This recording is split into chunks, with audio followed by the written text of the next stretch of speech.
আচ্ছা স্যার, একদিন তো আপনি প্রশ্ন করছেন, আমরা উত্তর দিছি।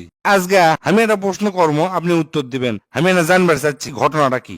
নির্ভয়ে ক, তুই কি জানবার চাস? নারী গেলে মন কি চায় না কোন তো স্যার। ও, সেই কথা। তে শোন, একটা গপ্প কই, তাহলে তুই বুঝতে পারবো। 5 তলা একটা বিল্ডিং আছে, বুঝছো? আর নিচে লেখা আছে, এই 5 তলাত মনের মতো স্বামী পাওয়া যায়।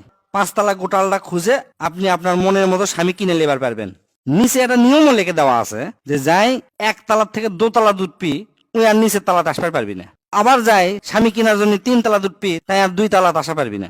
এই সাইনবোর্ড দেখে একটা বেরিসল প্রথম তালাত গেল। যা লেখা আছে, এটকার যত স্বামী আছে সব হচ্ছে ভদ্র আর সুদর্শন, অর্থাৎ দেখতে সুন্দর। ওই বেরিসল করলো কি, তার দোতলাত যাইতো। দোতলাত মানে আরো ভালো বেটাচল আছে। ওই বেরিসল দোতলাত গেল। দোতলাত যা ওটি লেখা আছে, এটকার পুরুষ, অর্থাৎ এই দোতলার পুরুষ হচ্ছে ভদ্র, দেখতে সুন্দর, প্লাস আবার সুন্দর একটা চাকরি আছে। ওই বেরিসল দেখে এখন